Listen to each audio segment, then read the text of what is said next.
Génocard ADN est un jeu classique utilisant chacune des 4 bases de l'ADN pour chaque couleur.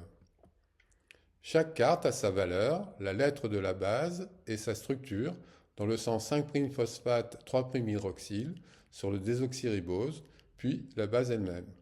Les pointillés apparient 2 cartes entre les 2 brins d'ADN, A avec T, G avec C. La valeur des cartes permet souvent de les placer dans une séquence d'ADN. Les jokers peuvent remplacer 2 bases, R, l'adénine ou la guanine, Y, la cytosine ou la thymine. Voilà une représentation d'un ADN double brin.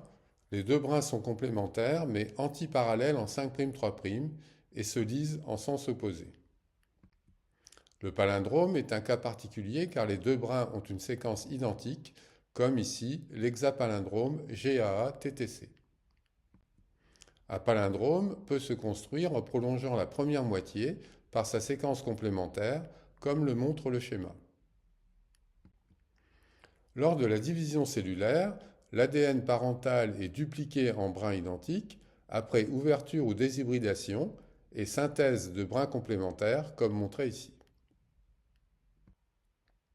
Un brin d'ADN codant est transcrit en brin d'ARN équivalent. L'ARN peut être traduit par codon de 3 bases selon le code génétique pour ajouter, l'un après l'autre, différents acides aminés pour la synthèse de nos protéines. Voilà un exemple où la traduction de 2 codons dans l'ARN ajoutera la séquence glutamine et phénylalanine dans celle de la protéine.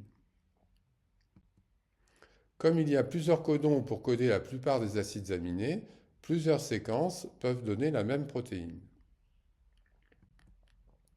Voilà pour terminer 2 présentations du code génétique et la liste des jeux utilisant Génocard ADN qui seront détaillés à part.